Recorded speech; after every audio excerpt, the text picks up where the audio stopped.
What's going on, you guys? This is New York Adventure in 1994 here, and today is Wednesday, April 8th, 2026, and tonight was the Rangers' last home game at Madison Square Garden for the 2025-26 season, and not to mention, this is also the last game of their centennial season because the team is celebrating 100 years.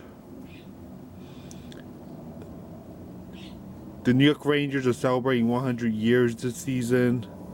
They've been celebrating it all year because the team turns 100 this year in 2026. Because the team was established back in 1926, so now it's 2026, and this season the Rangers were celebrating their 100th season all year. Unfortunately, it wasn't a good centennial season because the Rangers have been bad all year, especially at home.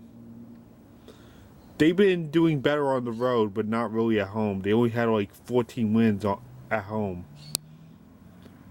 I forgot how much wins they got on the road. It's like 19 or 20, but it's not looking good. But anywho, they weren't doing so well at home for most of the year. It's like either they would lose in regulation or in overtime, where they nearly had the game.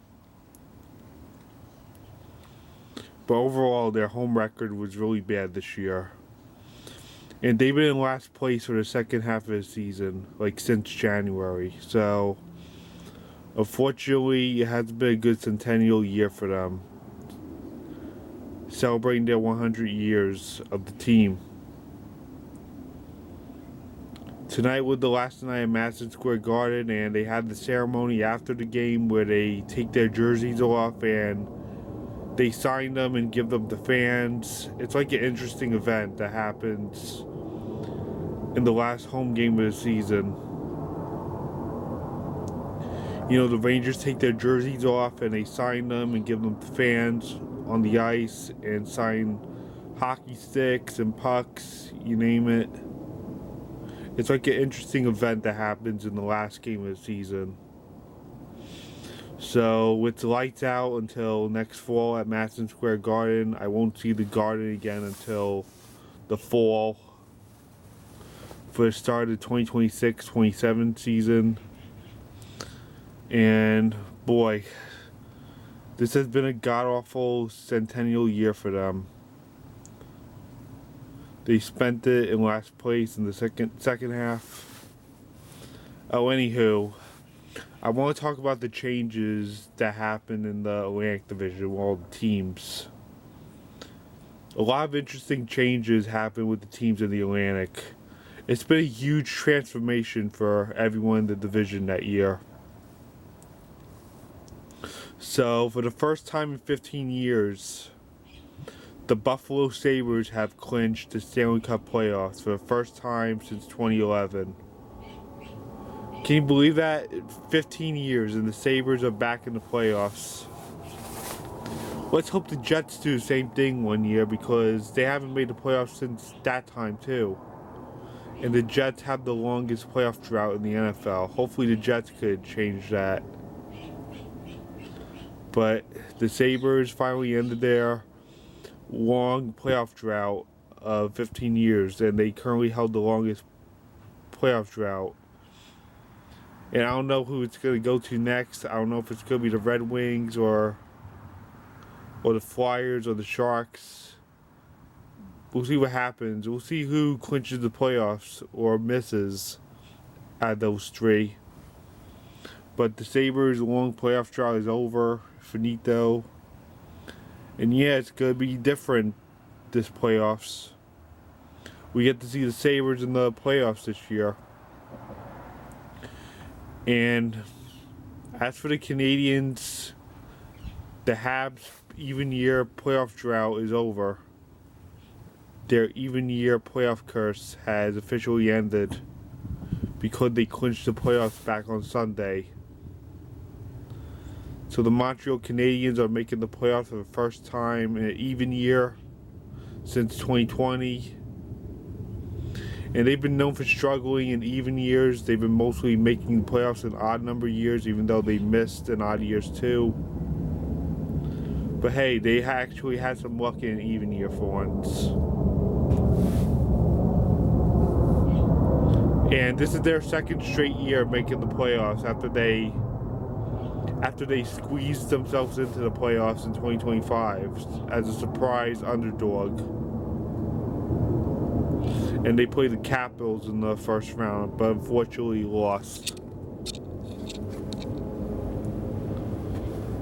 And the Boston Bruins, they were expected to stink this year, but they turned everything around in just 2 years, so they're making the playoffs.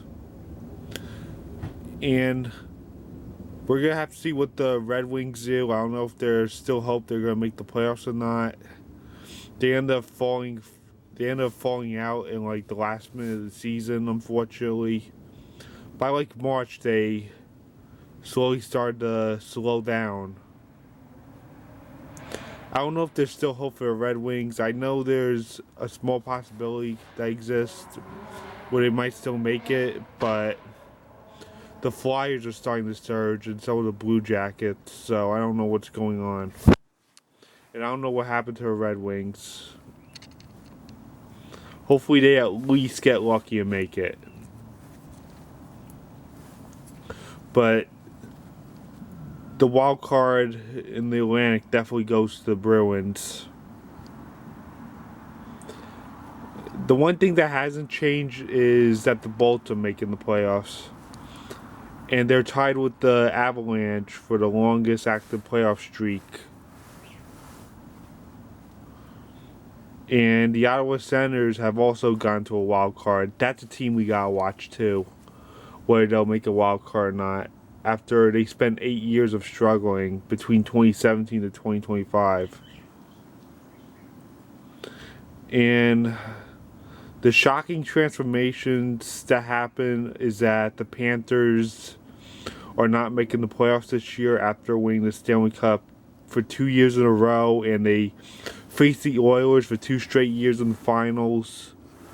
And now they have no shot of repeating, and they officially got eliminated.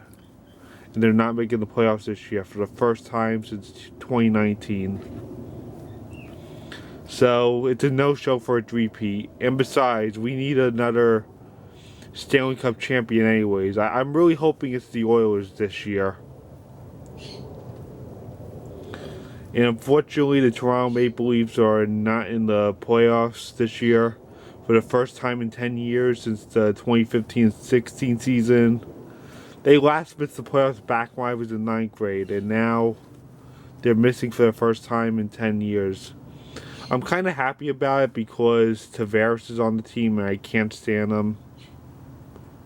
But anywho, these are the changes that have been happening in the Atlantic Division this season. I know a lot of changes happened for almost everyone in the Atlantic. And yeah, tonight is the last Rangers home game, and they play the Sabres tonight, and the Sabres unfortunately beat them. It just goes to show how great the Sabres have been playing. Like, after Christmas passed, the Sabres just started to win a lot of games. They started beating everyone after they spent the first half struggling, and then after Christmas they had an epic turnaround and started winning a lot of games. And the Sabres became so powerful that they made over 40 wins. And they have their first winning record after 3 years, actually. But they have an even higher winning record, and now they're a solid playoff team. It's going to be really interesting to see them in the playoffs. I'm not sure they're going to go far in the playoffs, but it's going to be good to see them in the playoffs. And another good thing is that they're a New York team. So yeah, welcome back Sabres into the playoffs after 15 years. Tonight was the Rangers' last home game of the season, and we only have 3 away games to go. and I'm gonna be at one of those away games while I go to Tampa next Wednesday night. So I guess that's it. And that's the last game of the whole season. And my last time I've seen the Rangers until October because they're not making the playoffs this year. So I guess that's it. Bye.